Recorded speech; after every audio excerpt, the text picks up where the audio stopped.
में डीपीएस द्वारका में 5वें दिन भी अभिभावकों ने स्कूल के बाहर प्रदर्शन किया।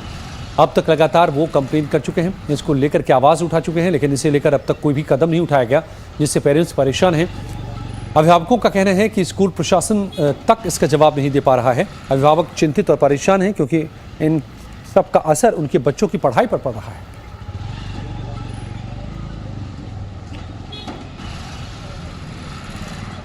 आप बताइए, लगातार आप लोग आज 5वां दिन है आप लोग प्रदर्शन कर रहे हैं, बच्चे क्या कह रहे हैं, किस तरीके के हालात अभी भी बने हुए हैं? मैम, आज मेरी डॉटर को मैंने ज़बरदस्ती स्कूल भेजा और वो रोते हुए स्कूल आई है। बच्चे बिल्कुल स्कूल नहीं आना चाह रहे हैं। वो कल भी नहीं आई थी, वो कह रही है मम्मी जाके लाइब्रेरी में ही तो बैठना है, पढ़ाई हमने करनी नहीं है, क्यों भेज रहे हो मुझे। डेली बच्चे 20 मार्च से इनका सेशन स्टार्ट हुआ है 10th क्लास का, डेली स्कूल आ रहे हैं। मैडम ले जाके लाइब्रेरी में बिठाती है, सारे दिन खाली बैठे रहते हैं बच्चे, ना उनको अपना बुक्स वगैरह पढ़ने दिया जाता, कुछ नहीं। तो बच्चे बिल्कुल अब स्ट्रेट वे मना कर रहे हैं स्कूल आने के। आप लोग कल भी एसडीएम ऑफिस गए थे, आपने कहा था कि मुलाकात नहीं हो पाई थी और लगातार आप लोग यहाँ पर प्रदर्शन भी कर रहे हैं, 5वां दिन है।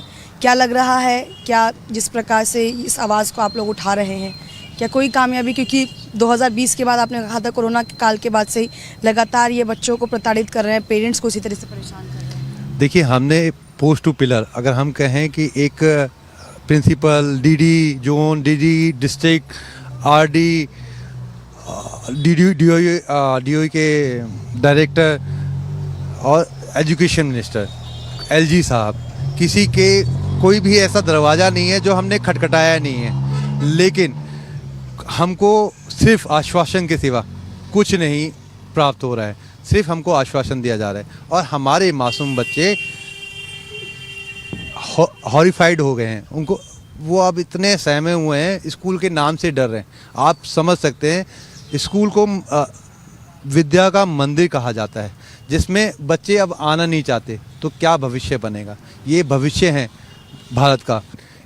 हमारे पैसे देने के बावजूद हमारे बच्चों को 21वां दिन है लाइब्रेरी में बिठाया जा रहा है, उनके साथ भेदभाव किया जा रहा है, स्कूल से उठा लिया जाता है।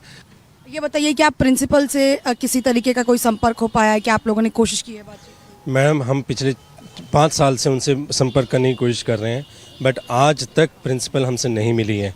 मैं आपको चुनौती देता हूँ, आप सब नेशनल मीडिया से हैं, आप कोशिश करके देख लीजिए।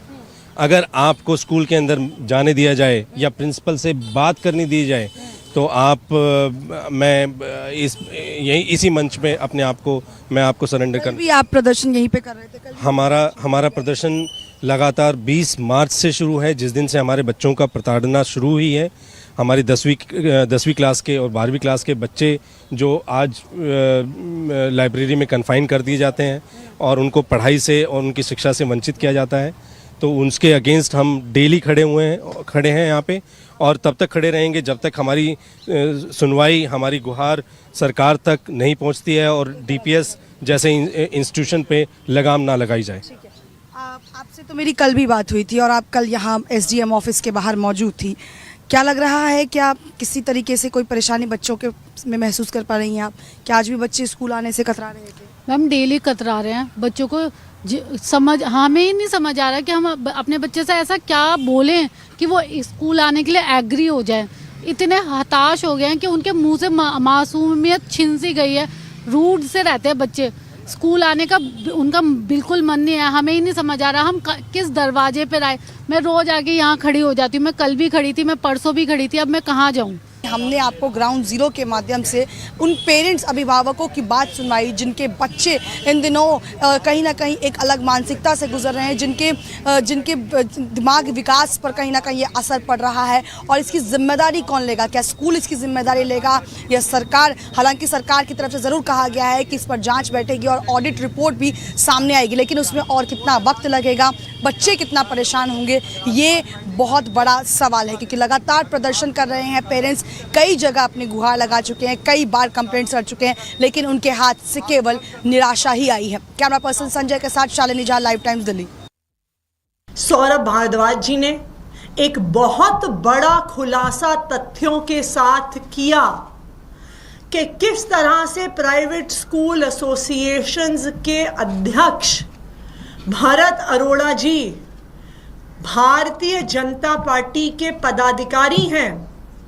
मुख्यमंत्री रेखा गुप्ता जी के चुनाव में प्रचार में उन्होंने मुख्य भूमिका निभाई। भारतीय जनता पार्टी के लिए चुनाव में वोट मांगे।